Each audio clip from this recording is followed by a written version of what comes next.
Last class में हम लोगों ने इलास्टिसिटी पढ़ा था, ठीक है, खत्म किया था। आज दूसरा प्रॉपर्टी हम लोग पढ़ेंगे, सरफेस टेंशन। नाम सुना है पहले कभी? हाँ। क्या होता है?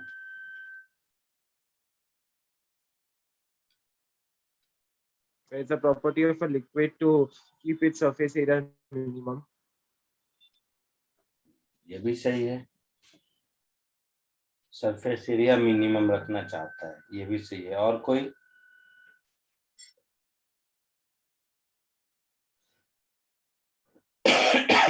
और कोई?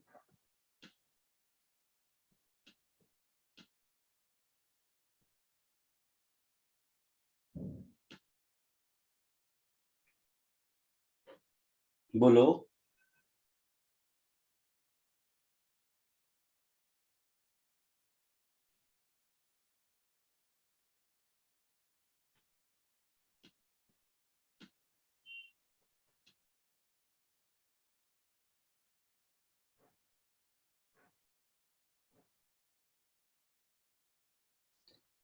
कोई बात नहीं। कोहेसिव फोर्स, एडहेसिव फोर्स का नाम सुना है?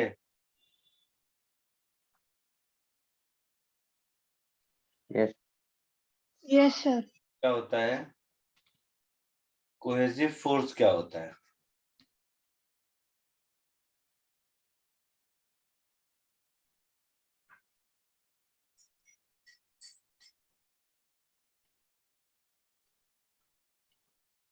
बताओ।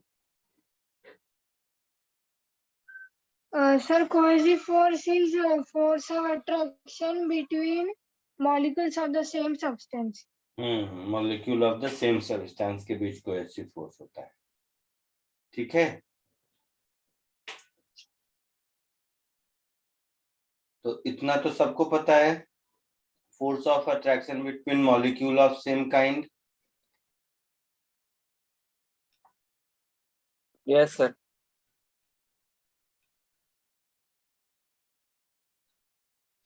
फोर्स ऑफ अट्रैक्शन बिटवीन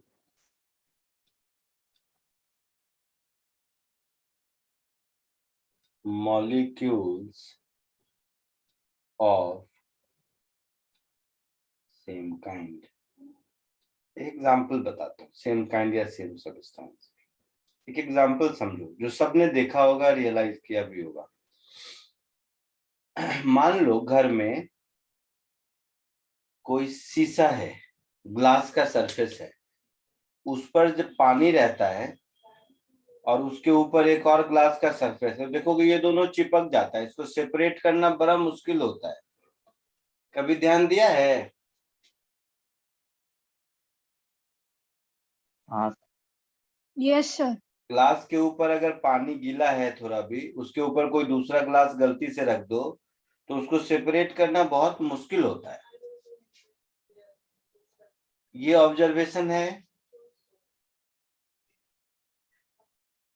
ना? नहीं तो क्या था कि लिक्विड फिल्म जो इस दोनों ग्लास के बीच में है, ये सेपरेट हो जाता है, ये इधर, दोनों थोड़ा थोड़ा गीला रहता है ना। हाँ। इसका मतलब है कि लिक्विड मॉलिक्यूल के बीच फोर्स ऑफ कोहेशन बहुत ज्यादा होगा, इसीलिए लिक्विड मॉलिक्यूल सेपरेट नहीं होना चाहते हैं। समझ आया कुछ मैं क्या बोल रहा हूं?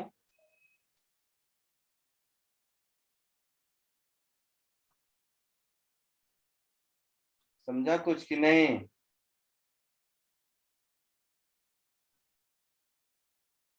हाँ सर। जैसे ये दो ग्लास सरफेस है, इसके बीच में एक लिक्विड का फिल्म है, मतलब बहुत पतला सा, वो दिख नहीं रहा है। तो आप देखोगे कि जब आप इस पर फोर्स लगाओगे सेपरेट करने के लिए इधर, तो आपको बहुत मेहनत करनी पड़ती है। ये तो कॉमन ऑब्जर्वेशन है। क्यों? क्योंकि ये जो लिक्विड मॉलिक्यूल्स के बीच फोर्स ऑफ अट्रैक्शन है, इसको इधर पुल कर रहा है, इसको इधर पुल कर रहा है, इसको तोड़ना पड़ेगा ना, तभी दोनों अलग होंगे। तो ये जो कोहेसिव फोर्स है ये बहुत स्ट्रांग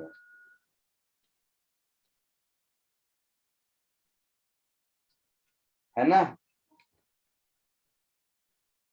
हाँ सर। ये लिक्विड में स्ट्रांग होता है और गैस में वीक होता है। ठीक है, जस्ट एग्जांपल दिया कोहेसिव फोर्स, मतलब आपको ध्यान में आए कि होता क्या है। कोई दिक्कत? No sir. No, sir. Adhesive force का नाम सुना है? Yes, sir.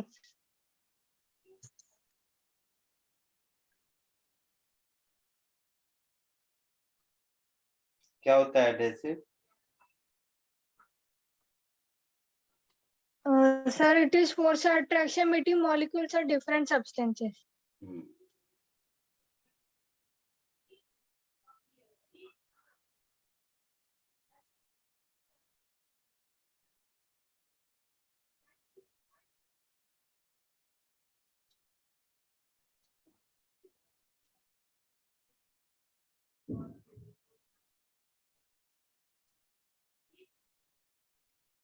Force of attraction between molecules of different substance.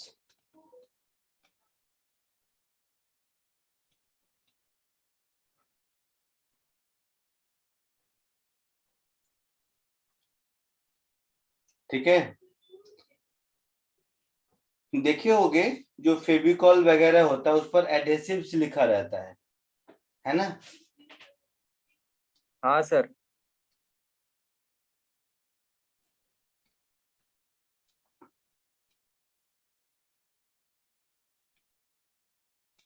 कोई भी गम में एडेसिव्स लिखा रहता है। तो क्या है कि दो ऑब्जेक्ट है, इन दोनों के बीच एडेसिव रखा, अब वो ऑब्जेक्ट के साथ एडेसिव चिपक गया तो एडेसिव के साथ उसको अलग करना मुश्किल है।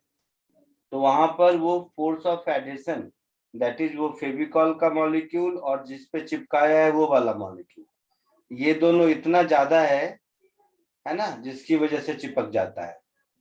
जैसे घर बनते हुए देखते होगे तो सीमेंट और ब्रिक के बीच एडेसिव होता है ना।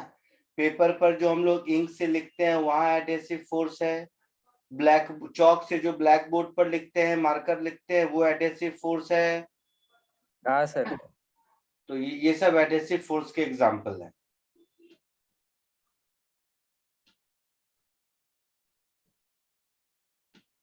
ठीक है,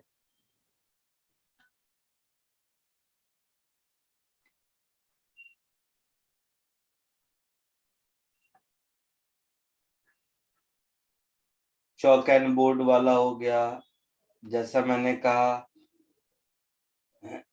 आपको क्या क्या एग्जांपल दिया, सीमेंट और ब्रिक का दिया होगा।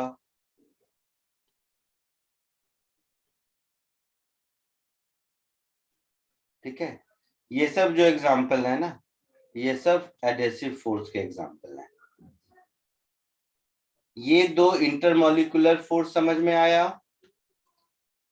ये दोनों अगर Yes, समझ में sir. आया तब आपको सरफेस टेंशन समझ आएगा।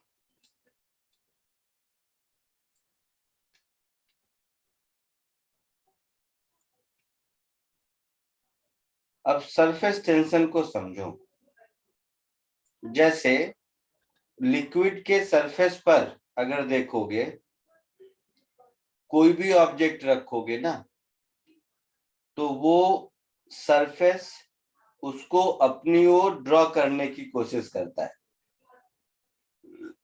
या ऐसे समझो कि जैसे ये एग्जांपल देखो,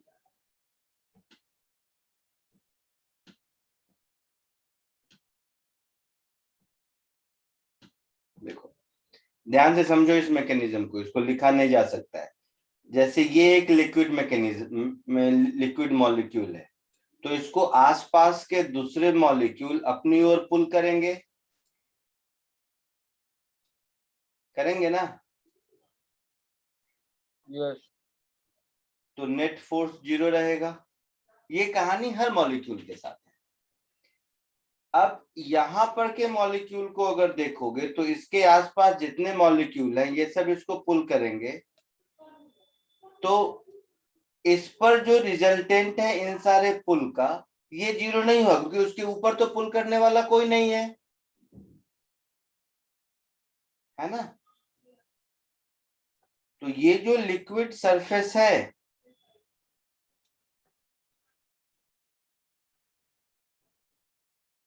ये जो लिक्विड सरफेस है, वॉल्यूम के अंदर लिक्विड मॉलिक्यूल को देखो, चारों ओर से फोर्स लग रहा है, नेट फोर्स 0 ऐसा है।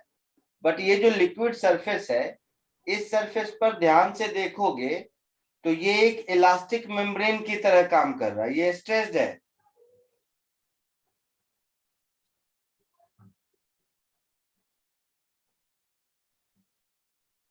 ना? ये इलास्टिक मेम्ब्रेन के जैसा काम करता है। तो जितने वॉल्यूम है ना, मतलब सबको वो अंदर, इस पर जैसे देखोगे ना, इसी पर समझो, इसी सरफेस पर देखोगे तो ऐसा ऐसा जितना मॉलिक्यूल है सबका रिजल्टेंट फोर्स इधर ही होगा ना? यस।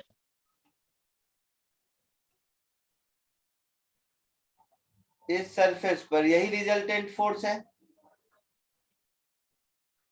तो देखोगे जो ओपन सरफेस है, वो ओपन सरफेस अंदर पर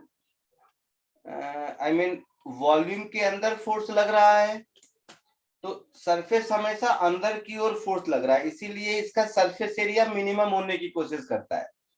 ये ऐसा हो गया ना कि ऊपर का सरफेस अंदर वॉल्यूम की ओर पुल होते जा रहा है, तो उससे उसका सरफेस एरिया मिनिमम होगा। तो जो रिजल्टेंट सरफेस है लिक्विड का, that will automatically be pulled toward volume, है ना? Yes sir.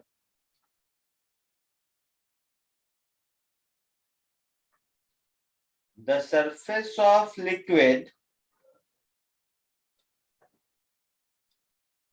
experience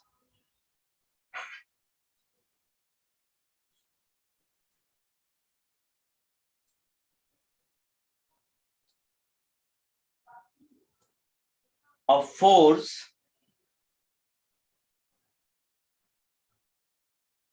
inwards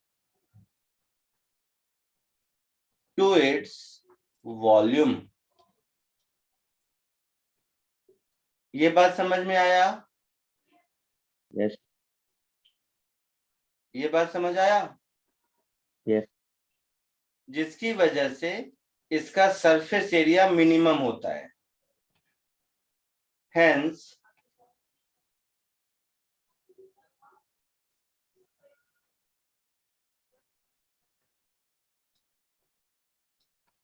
surface area will get minimized।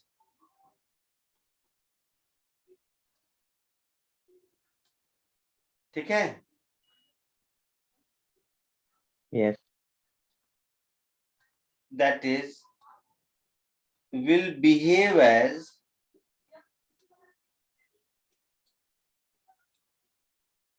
elastic membrane।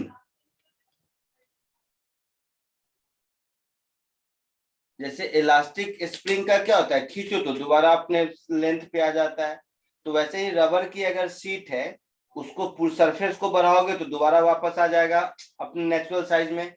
Elastic membrane समझ आया किसको कहते हैं? हाँ। तो ये जो प्रॉपर्टी है लिक्विड की, जिसकी वजह से वो इलास्टिक मेम्ब्रेन की तरह बिहेव करता है, उसको हम लोग सरफेस टेंशन कहते हैं, है ना? आई बात समझ में? कोई doubt? No. So this property is called surface tension।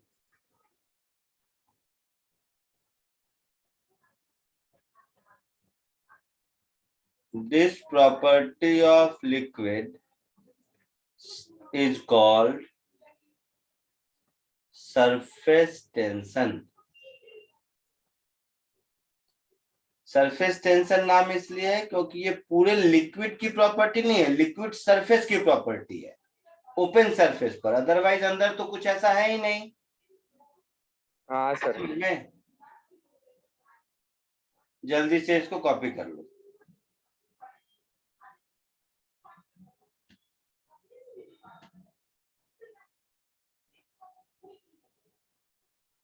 इसको कॉपी कर लीजिए।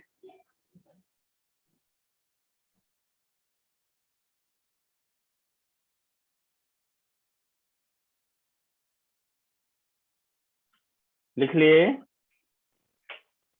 Yes sir. हाँ सर, हो गया। हो गया।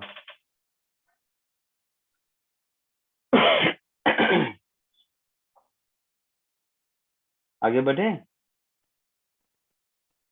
हाँ ठीक है, चलो।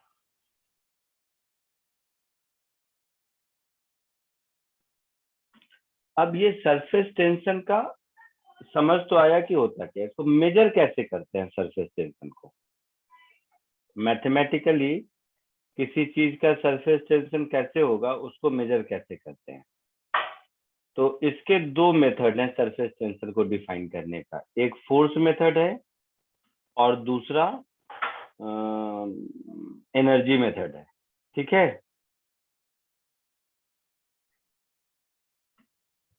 तो सबसे पहले फोर्स मेथड।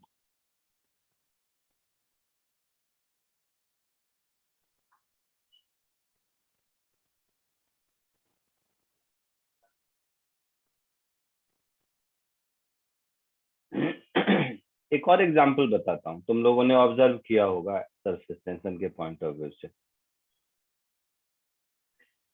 ये देखा है कि किसी भी लिक्विड सरफेस के ऊपर कोई धागा रख दो टेढ़ा मेढ़ा, थोड़ी देर के बाद आओगे तो वो सीधा हो जाता है अपने आप। ऐसा हाँ ऑब्जर्व किया है कभी? हाँ सर। किया है ना? तो होता क्या है कि उस धागे के दोनों साइड जो लिक्विड होता है ना, वो उसको अपनी ओर पुल करता है। जस्ट एग्जांपल दिया, तो जिसकी वजह से वो सीधा हो जाता है। सो एनीवे, आप इसको ऐसे समझिए कि लिक्विड के सरफेस पर अगर हम एक इमेजिनरी लाइन एल लेंथ का लेते हैं,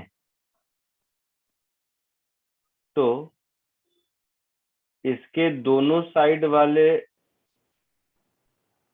इसके इस साइड जो लिक्विड है वो इसको अपनी ओर पुल करेगा, इसके इस साइड जो लिक्विड है वो इसको अपनी ओर पुल करेगा। तो ये जो फोर्स पर यूनिट लेंथ है एफ अपॉन एल, इसको हम लोग सरफेस टेंशन कहते हैं। ठीक है, आई बात समझ में? तो surface tension of a liquid is measured, ऐसे समझो,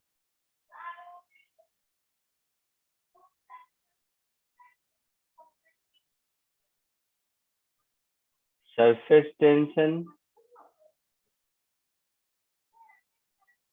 of a liquid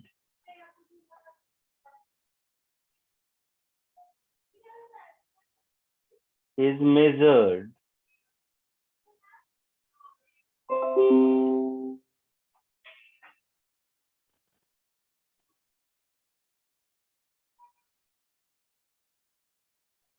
as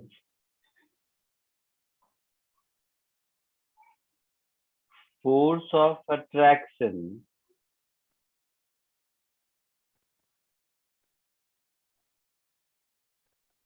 acting per unit length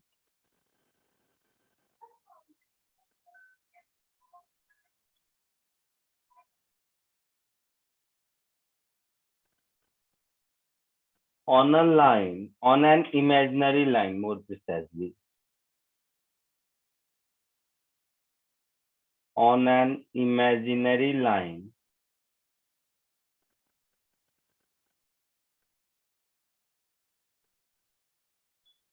on liquid surface। तो ये तो मैं इमेजिनरी लाइन बोला, लेकिन यहीं पर वो जो मैंने धागा वाला एग्जांपल दिया, जैसे कोई धागा को लिक्विड सरफेस पर, या ऐसा करो, जो सुई धागा वाला धागा होता है ना, उसको गोल गोल एक धागा ले लो, उसको टेढ़ा मेढ़ा करके ऐसे छोड़ दो लिक्विड सरफेस पर, थोड़ी देर के बाद आओगे ना तो ये तुम्हें परफेक्ट गोल मिलेगा, है ना। परफेक्ट गोल मिलेगा मतलब जो लिक्विड सरफेस है ये इसको अपनी ओर पुल कर रहा होगा, इसके चारों ओर वाला, तो जिसकी वजह से इसका शेप ऐसा हो जाता है ना। आया समझ में।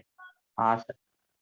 तो इस केस में सरफेस टेंशन क्या हो जाएगा, ये वाला फोर्स अपॉन 2πr, है ना। हाँ यहाँ पर सरफेस टेंशन इस डेफिनेशन से क्या हो गया, फोर्स अपॉन एल। एल को हम लोग लेंथ ऑफ कांटेक्ट कहते हैं, so L is length of contact.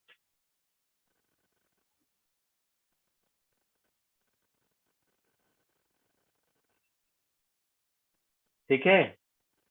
अच्छा, एक चीज और ध्यान दिए होगे, अगर तुम लोगों ने घर में कभी झाड़ू लगाया है, वो वाला जो झाड़ू होता है ना, प्लास्टिक वाला या फिर वो नारियल वाला झाड़ू, हाँ सर। देखोगे कि घर में अगर वो है ना, पोछा पहले मारा हुआ है और झाड़ू का एक पूरा झाड़ू अगर है तब तो उसको उठा लोगे, चलो।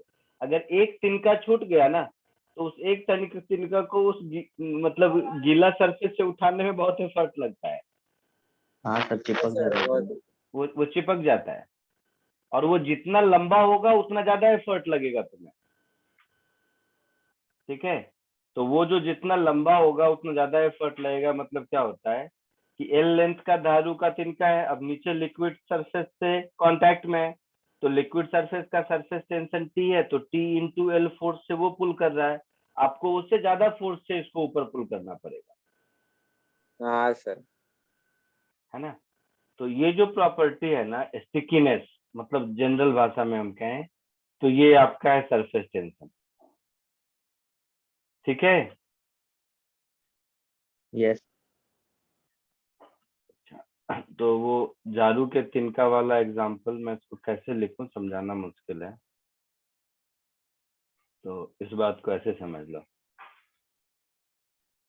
सपोज ये लिक्विड सरफेस या फिर पानी के सरफेस पर अगर झाड़ू का तिनका तैर रहा है ना, तो उसको उठाना आसान नहीं होता है।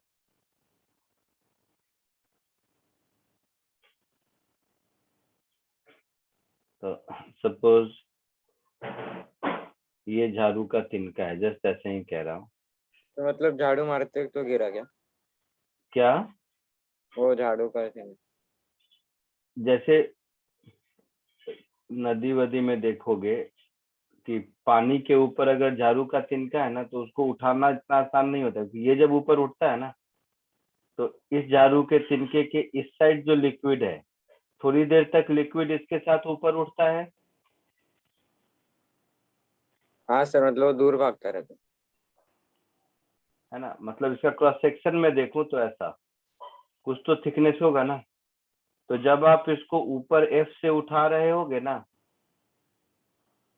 तो इसके इस साइड वाला लिक्विड इधर, इसके इस साइड वाला लिक्विड इधर, ये इसको इधर पुल कर रहा है, ये इसको इधर पुल कर रहा है, ये अंदर लेंथ है। ठीक है। तो ये जो फोर्स, मान लो अंदर इसका लेंथ एल है, ऐसे ही ऐसे पुल हो रहा है, तो इस केस में ये जो फोर्स एफ होगा पता है कितना होगा, surface tension T into 2L होगा, क्योंकि एल लेंथ इधर से कांटेक्ट में है और एल लेंथ इधर से कांटेक्ट में है, जो इसको नीचे पुल कर रहा है लिक्विड के साथ। समझ आया कुछ? हाँ है ना। तो इस केस में पुलिंग फोर्स कितना लगेगा, तो एफ इंटू 2L लगेगा। हाँ तो सर। ये जो मैंने लेंथ ऑफ कांटेक्ट का है, इसका ये मतलब है। ठीक है। सो पुलिंग अ थिन, मतलब विड्थ हम कंसीडर नहीं कर रहे हैं, स्टिक फ्रॉम लिक्विड सरफेस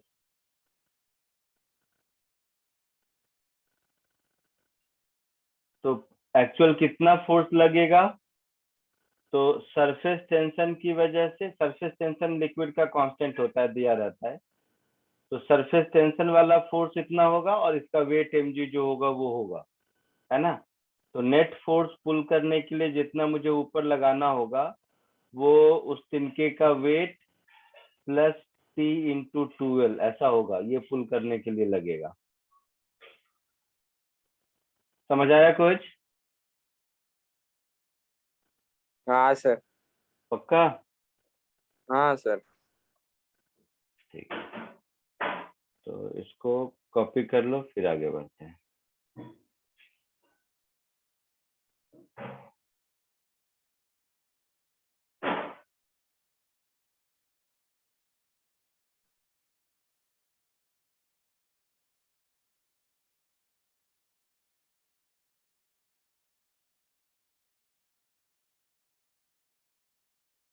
हो गया? Yes sir. ठीक है, चलो हो गया तो बताना चाहिए ना। तो ये फोर्स मेथड ऑफ डेफिनेशन हुआ, ठीक है, in force per unit length. तो ऐसा यूनिट क्या हुआ?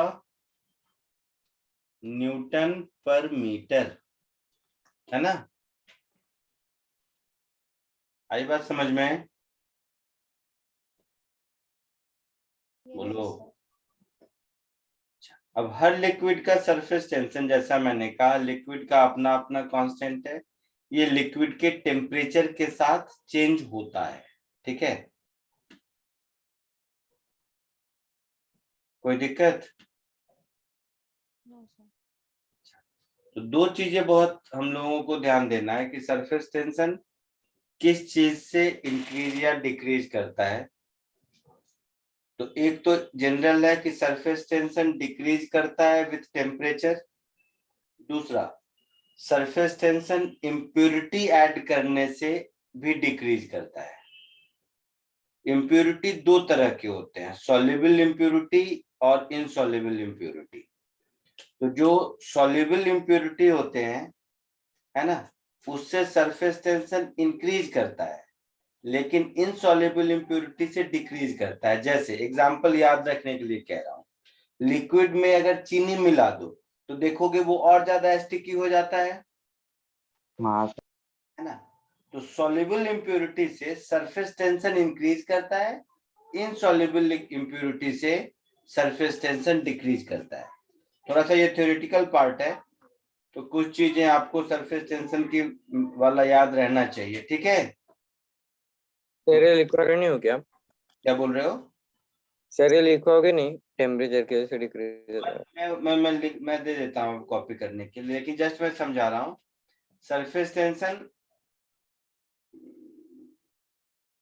मैं चलो यहीं पे लिखता हूँ। और ये एक्चुअल में डायरेक्ट क्वेश्चन जेई में पहले पूछा भी है।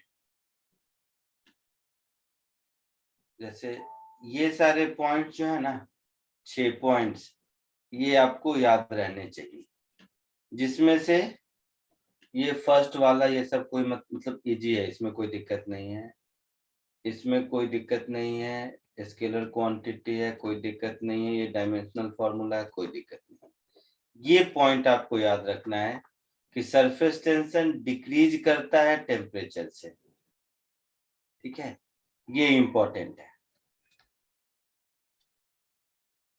ये केमिस्ट्री और फिजिक्स दोनों में काम देगा आपको, ठीक है। दूसरा इंपॉर्टेंट है इन जनरल कि सरफेस टेंशन क्या है, ये डिक्रीज करता है कंटामिनेशन से, मतलब धूल उल आ गया तो सरफेस टेंशन डिक्रीज करता है, ये दूसरा इंपॉर्टेंट पॉइंट है। और जो सबसे ज्यादा इंपॉर्टेंट पॉइंट है, जो मैंने कहा जेई में पहले पूछा भी है, वो ये कि अगर हमारा इम्प्योरिटी सॉल्युबल है, अगर हमारा इम्प्योरिटी सॉल्युबल है तो उस केस में सरफेस टेंशन इंक्रीज करेगा, और अगर हमारा इम्प्योरिटीज इनसॉल्युबल है तो उस केस में सरफेस टेंशन डिक्रीज करेगा। एग्जाम्पल रटने के पॉइंट ऑफ व्यू से मैं आपको बार बार जैसा एग्जाम्पल दिया कि पानी पर उधर लिखा है कि वो इंक्रीज या डिक्रीज भी कर सकते हैं कहाँ पर बेटा? सर। सेकेंड लाइन पूरा पढ़ा ही नहीं आपने। यूजुअली हाईली सॉल्युबल साल्ट जैसा sodium chloride increases the surface tension while sparingly soluble salt. तो इन दोनों वर्ड का क्या मतलब हुआ?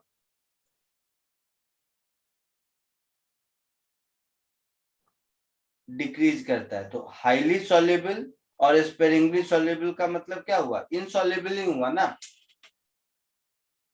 नहीं समझे?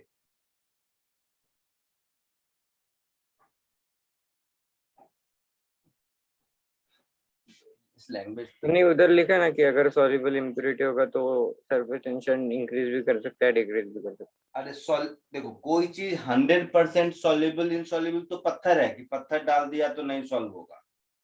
ये रिलेटिव टर्म है ना, सॉल्युबल और इनसॉल्युबल। तो रिलेटिव टर्म का मतलब ये हुआ, जैसे मैं मान लो चीनी है, तो चीनी तो ज्यादा सॉल्युबल है, लेकिन चीनी से कम सॉल्युबल वाला अगर डालेंगे तो ये जो वर्ड है ना आपका स्पेरिंगली सॉल्युबल, लिटरल मीनिंग क्या होता है स्पेरिंगली का? बोलो, मैं भी ढूंढता हूँ डिक्शनरी में। किसी को पता है तो बताइए, ताकि मैं आपको अच्छे से समझा पाऊं। देखो, स्पेरिंगली मतलब लिखा हुआ है, वो तो लिटरेचर वाला आ गया, किफायती, स्मॉल अमाउंट,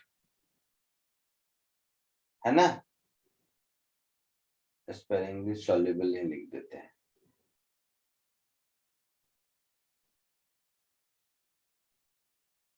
देखो, अपने अपने मेरे मोबाइल में पता नहीं दिखेगा या नहीं। स्पेरिंगली सॉल्युबल मतलब लिखा है material are those which have lower solubility. आई बात समझ में? हाँ सर। तो लोअर सॉल्युबिलिटी जैसे जितना लोअर होगा वो इनसॉल्युबल नहीं बोलेंगे ना हम, समझाने के लिए आपको। हाँ समझे मेरी बात? Yes, sir. तो आपको कंफ्यूजन ना हो तो ऐसा करते हैं, इनसॉल्युबल की जगह मैं ऐसा कर देता हूँ स्पेरिंगली सॉल्युबल। अब एकदम क्लियर हो गया? यस। हाँ। Yes, sir. तो अगर सॉल्युबिलिटी कम है स्पेरिंगली सॉल्युबल, तो उस केस में सरफेस टेंशन डिक्रीज भी करता है। ठीक है? यस। और अब जैसे पत्थर है पानी में, तो पत्थर तो बिल्कुल भी सॉल्युबल नहीं है, तो उसको इनसॉल्युबल बोलेंगे हाँ ना, सर। तो उससे भी डिक्रीज करेगा। कोई कंटामिनेशन से डिक्रीज करता है, लिखा ही है ना ऊपर में। हाँ Yes, sir. तो पानी में पत्थर को हम कंटामिनेशन ही बोलेंगे ना। यस। Yes, sir. तो अब ये तो आपको लोग पूछे इसलिए मैं बुक से कॉपी पेस्ट होता है, बट जो मैं समझ के बता रहा हूँ कि अगर सॉल्युबिलिटी मतलब पानी में घुल गया, चीनी वाली कहानी समझ लो, तो वो ज्यादा स्टिकी हो जाएगा, मतलब उसका सरफेस टेंशन इंक्रीज कर जाएगा। ठीक है? तो सॉल्युबल इम्प्योरिटी से सरफेस टेंशन इंक्रीज करता है। इसके एग्जांपल में समझ लो शुगर इन वाटर, ये सब तो दिया ही है इसमें, सोडियम क्लोराइड ऐसा वैसा, बट कोई देखा थोड़ा है सोडियम क्लोराइड, मतलब वो सब, ये वाला तो घर का एग्जांपल है ना, समझ रहे हो? हाँ। Yes, sir. Sugar in water पानी को ज्यादा स्टिकी कर देता है, ये याद रखने में आसानी होगी, इसके लिए मैं ये एग्जांपल दे रहा हूँ। क्लियर है? तो फटाक से शुरू के 3 पॉइंट में जस्ट वन लाइनर लिख लो, कुछ खास नहीं है, बाकी तीनों फटाक से लिखो।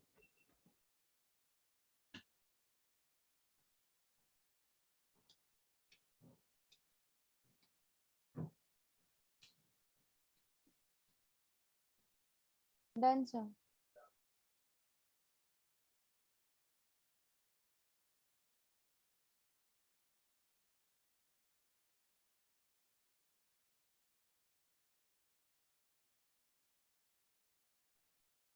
हो गया, आगे बढ़ो। Yes, sir sir. यस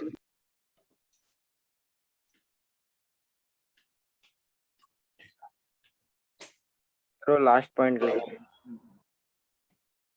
जल्दी लिखो जल्दी। अब दूसरा देखो एनर्जी मेथड से कैसे डिफाइन करेंगे इसको।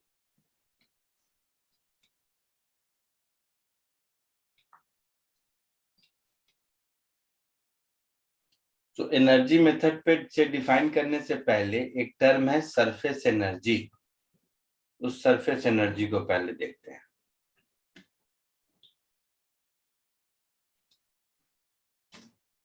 तो जैसे स्प्रिंग का इलास्टिक पोटेंशियल एनर्जी होता है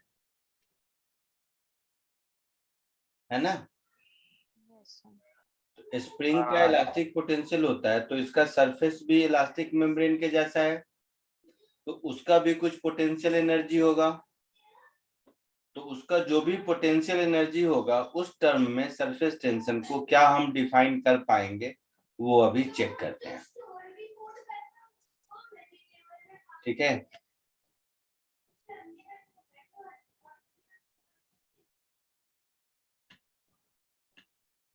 तो इसको ऐसे करते हैं, डायग्राम देखो।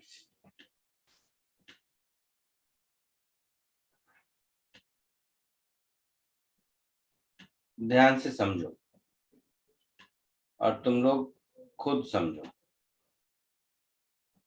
बचपन में खेलते खेलते सोप बबल में फूंक मारा है, वो बलून बन जाता है।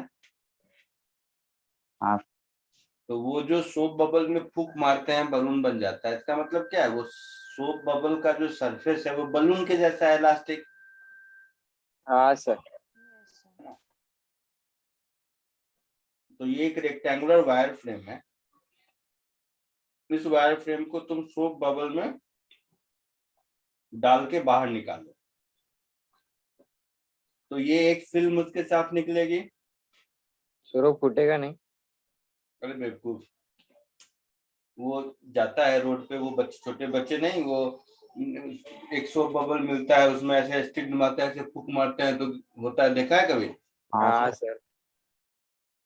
तो वो जो रिंग टाइप का स्ट्रक्चर है उसको डुबाते हैं सोप सॉल्यूशन में। तो हाँ हाँ रिंग में एक सोप का फिल्म ट्रैप हो जाता है, फिर उसको फूंक मारते हैं तो वो बलून बन के उड़ता है। हाँ सर। तो वो जो सर्कल वाला डिप की है उसकी जगह ये रेक्टेंगुलर डिप करो और इतनी दूर में सोप का फिल्म आ गया। Okay sir. अब इसको थोड़ा सा आगे पुल करोगे, यहां से यहां, तो तुम्हें ये स्प्रिंग के जैसा आभास होगा कि छोड़ोगे तो वो वापस आ जाएगा। बलून बलून जब फुलाते हैं और छोड़ते हैं, हवा निकलती है तो वापस आता है। तो हाँ ये 2TL लिखा है, इसको मैं कुछ वाइटनर लगा देता हूँ क्योंकि ये गलत है। गलत मतलब जो मैं समझाना चाहता हूँ वो नहीं है।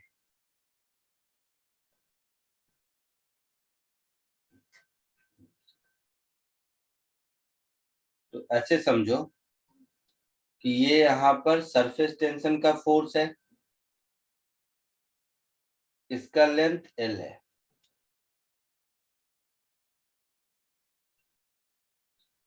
तो ये जो F से इसको आगे पुल करोगे तो जो वर्क करोगे DW, वो क्या होगा? This force into DX, dx। यही होगा। ये फोर्स क्या Yes. होगा? सरफेस टेंशन फोर्स के बराबर होगा। सरफेस टेंशन फोर्स क्या होगा? Surface tension into length of contact, देखा था ऊपर, इनटू DX ऐसा होगा। तो सरफेस टेंशन इनटू LDX ऐसा होगा। तो surface tension into change in area DA ऐसा होगा, DU, है ना? Yes sir. तो ये जो work done by external force और negative of work done by surface tension force, यही आपका चेंज इन सरफेस एनर्जी होगा। दुनिया में कोई भी इलास्टिक एनर्जी यही होती है। हाँ sir. Yes, sir. Yes, sir. So work done by external force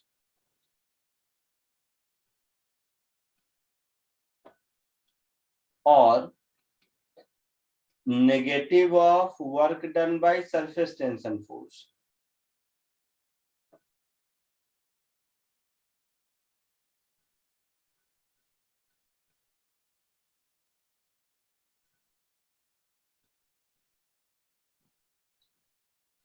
यही सरफेस एनर्जी होगा, है ना। तो हम इसको ऐसा लिख सकते हैं, surface energy, change in surface energy is equal to final surface energy minus initial surface energy. यही मतलब हुआ, Yes. Yes, sir. That is Yes, sir. Tension into DA, मतलब चेंज इन एरिया, तो final area into initial area, है ना। हाँ sir. तो यहां से जनरल इक्वेशन मिला, U is equal to T into ए,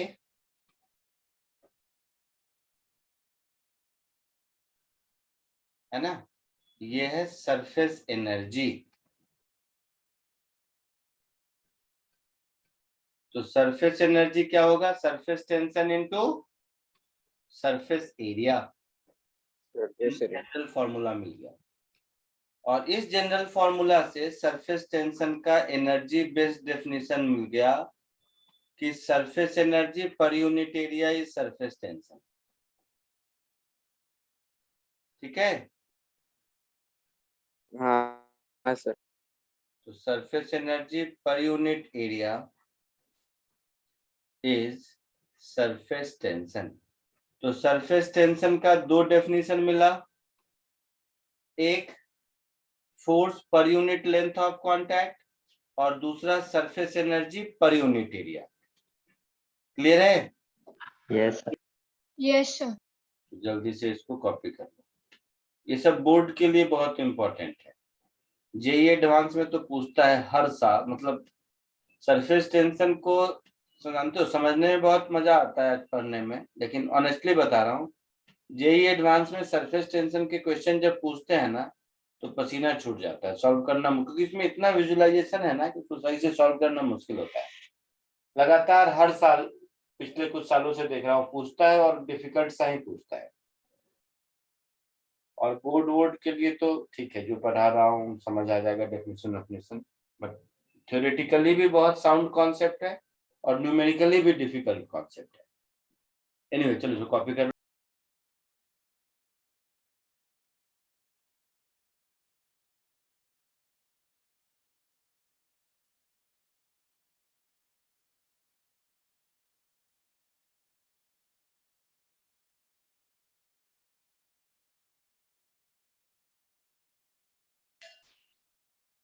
आगे बढ़े, आगे बढ़े। Yes.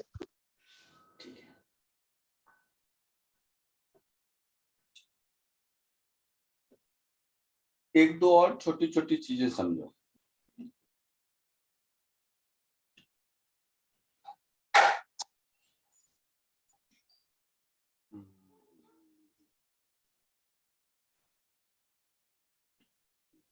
कैसे समझाऊं, थ्योरी के थ्रू समझाऊं या प्रॉब्लम के थ्रू समझाऊं, ये सोच रहा हूं। चलो ऐसे समझो, सब लोग ध्यान से देखो।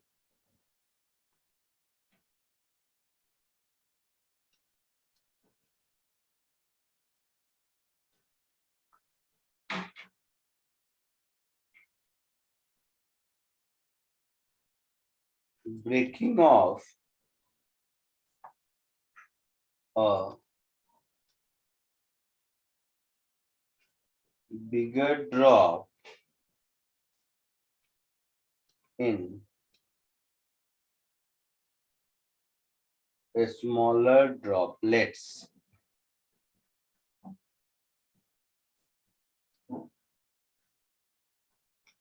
ध्यान से समझो सब।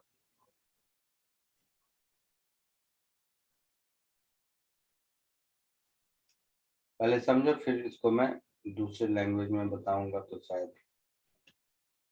सपोज एक बड़ा सा लिक्विड ड्रॉप है आर रेडियस का, ये ड्रॉप टूट गया छोटे छोटे ड्रॉपलेट्स में।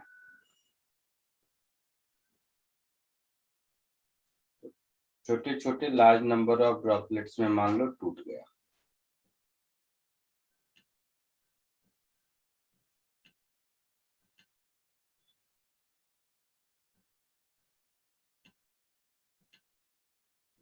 ऐसे ऐसे n नंबर ऑफ छोटे छोटे ड्रॉप्स में टूट गया, सबका रेडियस स्मॉल r है। ठीक है, ध्यान से देखो। तो टूटने से पहले इसकी एनर्जी कितनी रही होगी?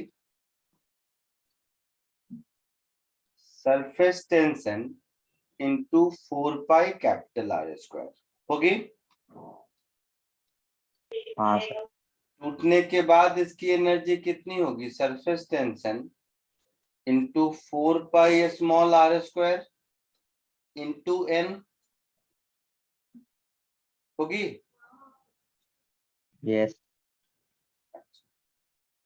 दूसरा, मास कंजर्वेशन के पॉइंट ऑफ व्यू से देखोगे तो बड़े वाले का जो वॉल्यूम होगा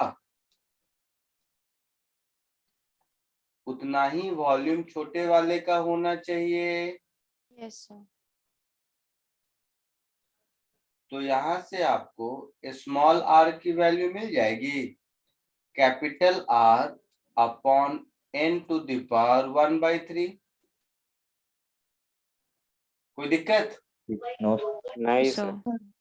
इसको उठा के यहाँ पुट कर दो, इसको उठा के यहाँ पुट कर दोगे तो जो फाइनल एनर्जी है वो क्या हो गया? T इंटू 4 पाई r² इंटू n यहाँ पर है और 1 माइनस 2/3 कितना होता है? 1/3। 1/3।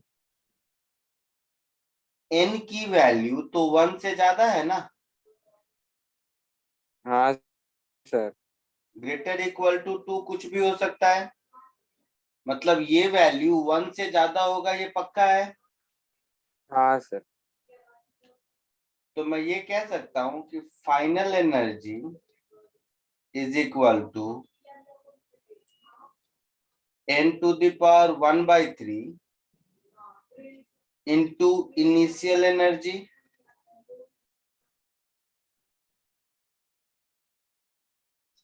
होगा। हाँ पक्का? हाँ। तो फाइनल एनर्जी छोटा है बड़ा क्या हो गया? बड़ा।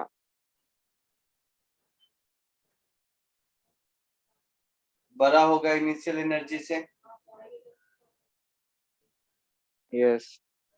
ठीक है, सर एन हमेशा इंटीजर ही रहेगा ना, पॉजिटिव। इंटीजर ही रहेगा ना। एक ड्रॉप 2 ड्रॉप में टूटेगा, 3 में टूटेगा, 4 में टूटेगा, ऐसा ही कुछ होगा। तो फाइनल हाँ, एनर्जी अगर ज्यादा रहेगा तो एनर्जी कम था, फाइनल एनर्जी हो गया, मतलब हीट एब्जॉर्ब होगा।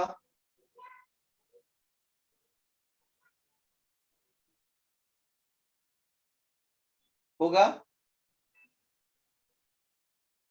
यस। फाइनल एनर्जी कैसे बढ़ेगा? हीट एब्जॉर्ब होगा। जस्ट ऐसे ही बता रहा हूँ, एक तो वर्क डन कोई तोड़ने में लगेगा।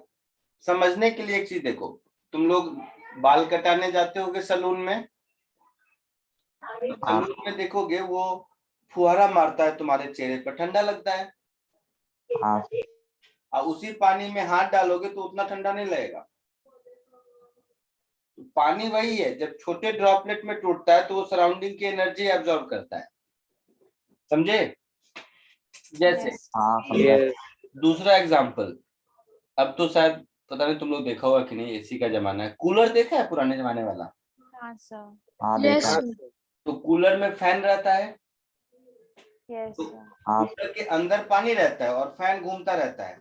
तो उससे क्या है, इस तरह के छोटे छोटे ड्रॉपलेट्स बाहर निकलते रहते हैं। तो वो क्या है कि सराउंडिंग की एनर्जी, हीट एनर्जी कम करते हैं, एब्जॉर्ब कर लेते हैं, मतलब कम करते हैं, तो हमें थोड़ा सा ठंडा महसूस होता है। हाँ। कुछ Yes, sir. कोई डाउट? No, sir. हाँ No, सर, sir. समझा। तो ठीक उल्टा, अगर छोटे ड्रॉपलेट्स मिलके बड़े ड्रॉप बनेंगे तो उस केस में एनर्जी रिलीज करेंगे, है ना? ये बात समझे तुम लोग? Yes. Yes sir. Yes, sir. T का उल्टा प्रोसेस करोगे तो एनर्जी रिलीज होगा, और क्या। जल्दी से इसको कॉपी कर लो, फिर आगे बढ़ते हैं।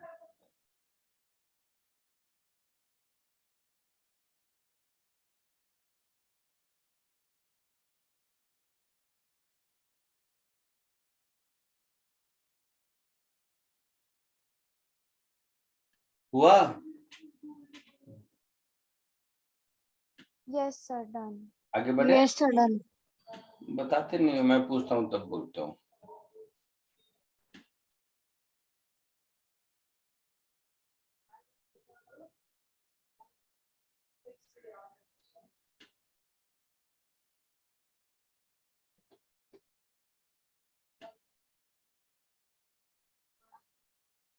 चलो 2 क्वेश्चन देता हूँ, फटाफट कीजिए इसी कॉन्सेप्ट को समझने के लिए।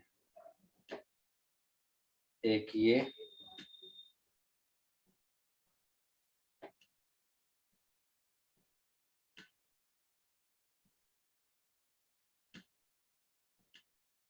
एक ये,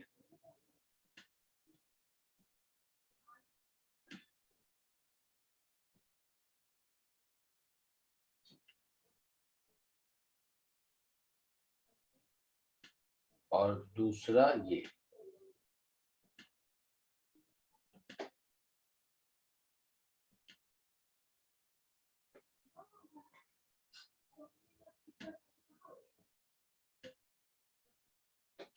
ठीक है,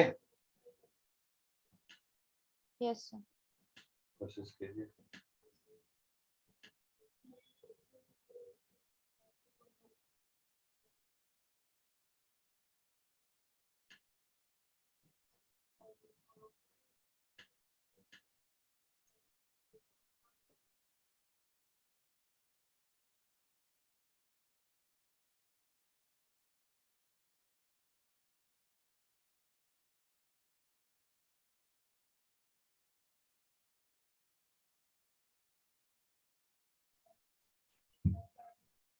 हुआ? बोलो। Yes, sir. First वाला हुआ, second कर रहे हैं. फर्स्ट हुआ, क्या आंसर आया? So 7.9 into 10 raised to the power minus 12 joule. अच्छा, कोलिसिस टू फॉर्म लार्ज ड्रॉप। चलो आप लोग सॉल्व करो, जिसका नहीं हुआ उसके लिए मैं कर देता हूँ।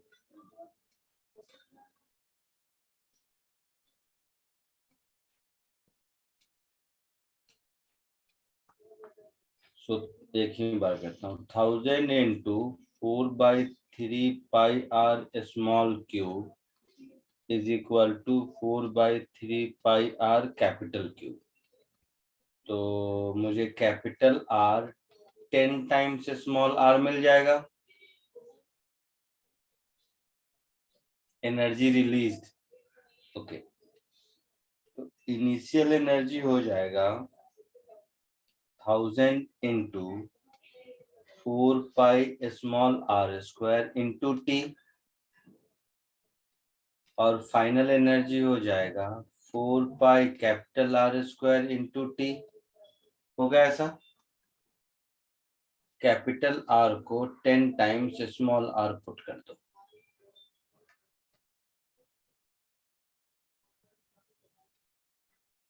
तो हो गया 100 into 4π capital R² into T, ऐसा हो गया। तो फाइनल एनर्जी कम है इनिशियल से, है ना? फाइनल कम है इनिशियल से, बोलो। हाँ सर। तो Yes, इसका sir. मतलब जरूर एनर्जी लॉस हुआ होगा या रिलीज हुआ होगा। Yes, sir. That is sir उधर इनिशियल माइनस फाइनल। स्मॉलर आएगा ना यूएस में। क्या? सर यूएस में वो अपने 100 इंटू 4 इंटू पाई स्मॉलर आएगा। अच्छा हाँ हाँ, यहाँ स्मॉल आ जाएगा।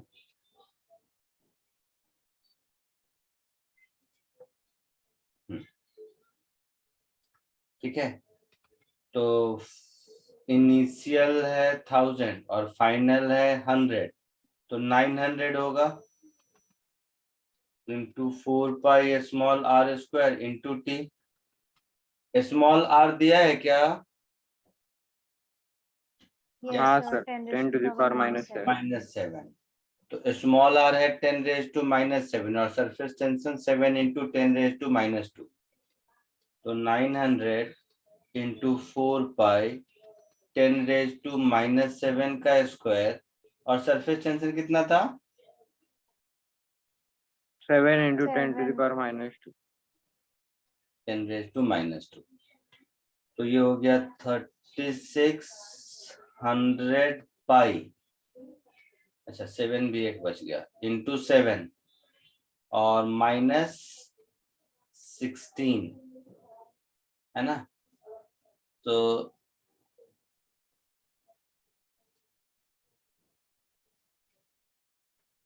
(252 pi into 10 raise to -14 joule. जो भी हो ये आंसर होगा, है ना। यही आया था आप लोगों को या कुछ और आया था?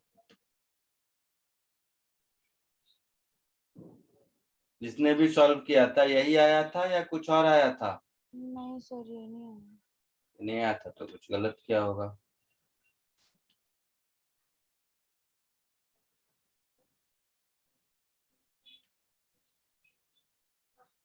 (7.9 10 रेज टू -12 आंसर है।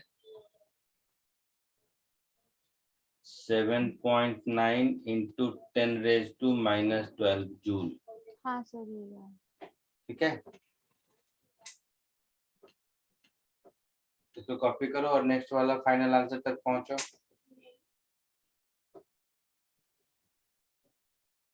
जल्दी। सर आ गया मेरा नेक्स्ट क्या आया नेक्स्ट का आंसर बताइए।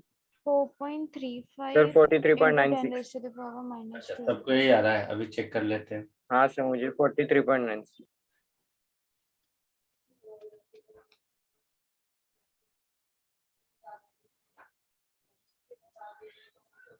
A mercury drop radius 1 centimeter is sprayed into 10 raised to 6 droplet of equal size। तो कैपिटल R है 1 सेंटीमीटर, है ना। So 4/3 pi capital R cube कितना 10 रेज टू 6 टाइम्स है। Yes sir. तो 10 raise to 6 4/3 pi small r cube. Yes sir. So capital R is 100 times small r. So small r is capital R upon 100, that is 10 raised to -4 meter। होगा ऐसा? Yes sir. Calculate energy expanded। तो initial energy ये हो गया 4/3 pi capital R cube और final energy हो गया 10 raise to 6, नहीं ये गलत लिख दिया, सरफेस एरिया होता है ना। So T × 4 pi capital R square, T × 4 pi capital R square, ये 10 raise to 6 into T × 4 pi small r square, ऐसा होगा, है ना। Small r is capital R by 100। तो 10 रेज टू 4 6, तो ये हो गया 100 × T × 4 pi capital R square, है ना। तो फाइनल एनर्जी ज्यादा हो गया। सो एनर्जी एब्जॉर्ब्ड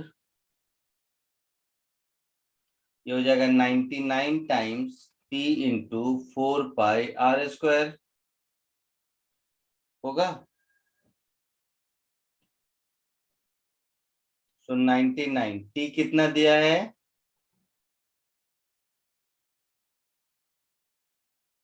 बोलो। यस सरफेस टेंशन कितना दिया है क्वेश्चन में? 35 35 into into 10 raised 10 to the power minus 3. तो ये हो गया 35 × 10 रेज टू -3, ये हो गया 4 पाई और 1 सेंटीमीटर का स्क्वायर मतलब 10 रेज टू -4, है ना। Yes sir. हाँ तो 140 पाई अप्रोक्सीमेटली मेरे से पूछोगे तो 35 इंटू 4 140 पाई 99 को मैं 100 ही पकड़ लेता हूँ तो 100 तो 10⁻⁻² बचा और -5 इंटू 10⁻⁻5 जूल अप्रोक्सीमेटली ऐसा होगा, है ना? बोलो यस सर। Yes. लोगों के वैल्यू से मैच करता है क्या?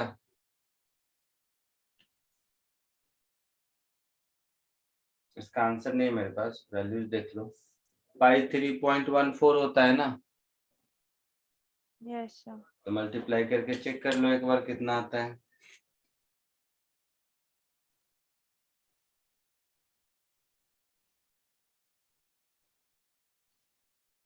Sir 439.6 into 10 to the power minus.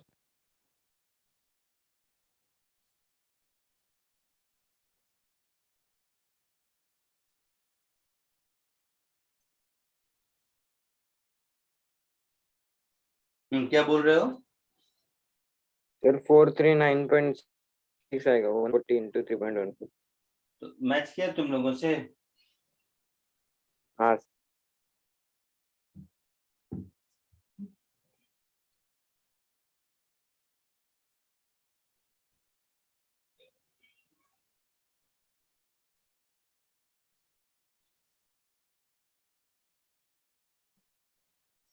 क्या आया? 43 पॉइंट बोलो।